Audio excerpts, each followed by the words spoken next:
Good morning. I'm Jim Hankins from the Fauquier Education Farm.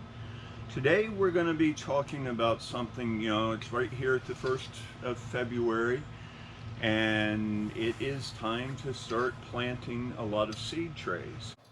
First off, you're going to start with a really good potting mix.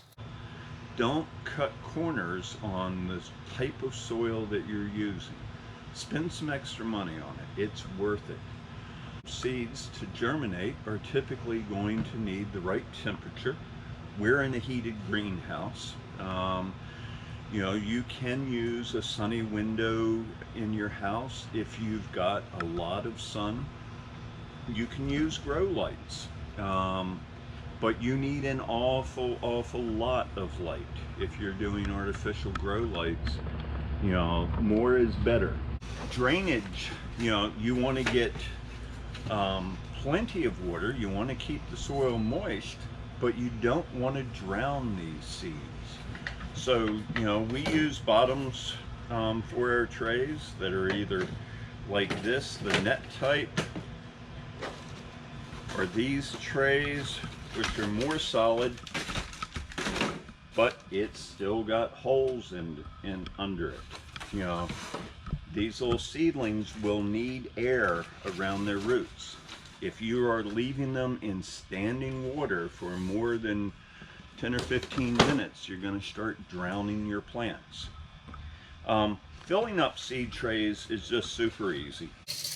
I love these plastic totes because I don't have to be really careful.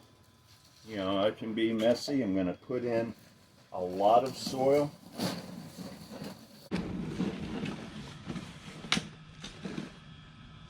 More than enough, because I can always put it back in the bag. I'm going to look for sticks and stuff that are frequently in the potting soil and try to get some of them if they're out or if they're in the way. I'll take a minute to make sure that all of the cells are filled.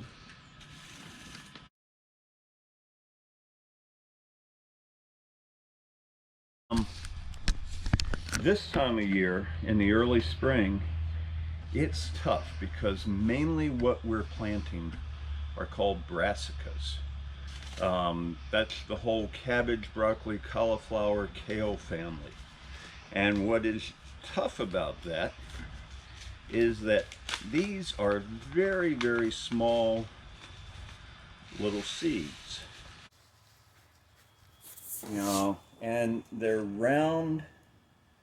They love to go flying off in every direction. And what we want is to try to keep just one seed per cell. This is a really, really wonderful invention. This was just a file folder. It's a little bit thick paper, thin cardboard. Just cut them and fold them.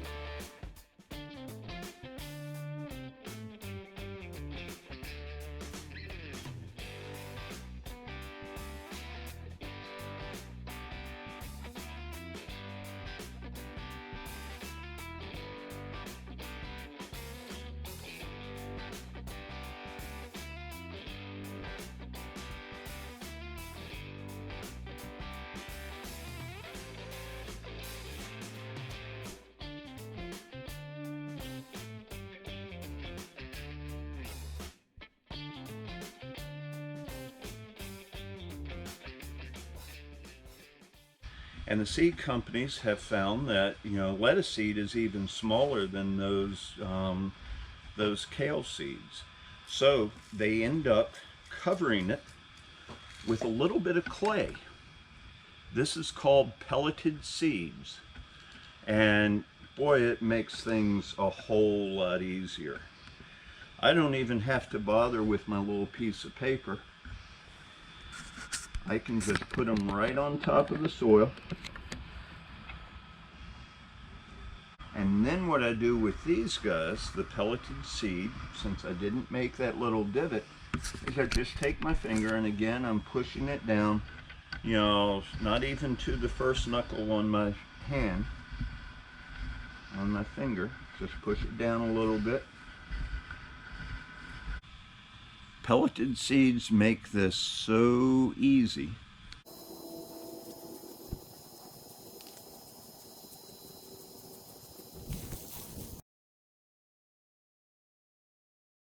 So watering the seed trays is one of the most important parts of it. You should never let them dry out, but you cannot leave them just in standing water either. You don't really need to overthink it. When the soil is dry like this, it does actually repel water. So that first time or two when you're watering, you have to soak it and let it soak in. I will typically come in on the first day or so and water those seed trays 3 or 4 times, because what's happening is it's swelling up at the top of the soil, and it's not letting the water penetrate. Again, we're fortunate because we're in a greenhouse and we just let it all go off onto the floor and it drains out.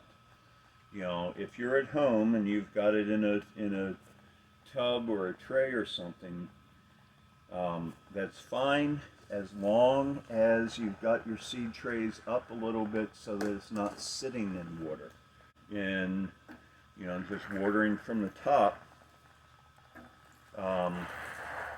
and plenty of it, and let it drain out.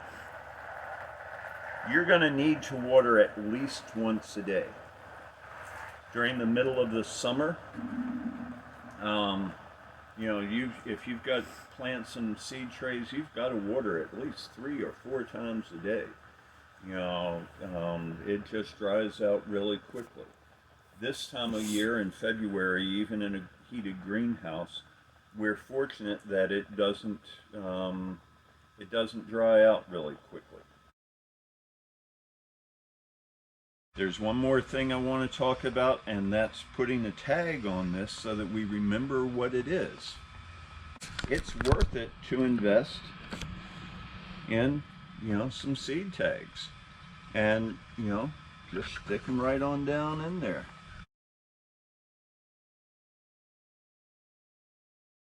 Stop getting in your own way and overcomplicating it. Read and follow the directions. Breathe deep and make sure that they've got plenty of water. They've got as much light as you can possibly get to them.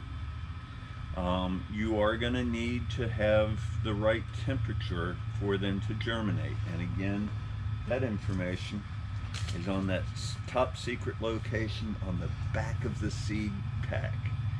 Breathe deep, give it a try yourself. Don't cut corners, on what you're spending your money on. Invest in your garden and you can feed you and your family really easily.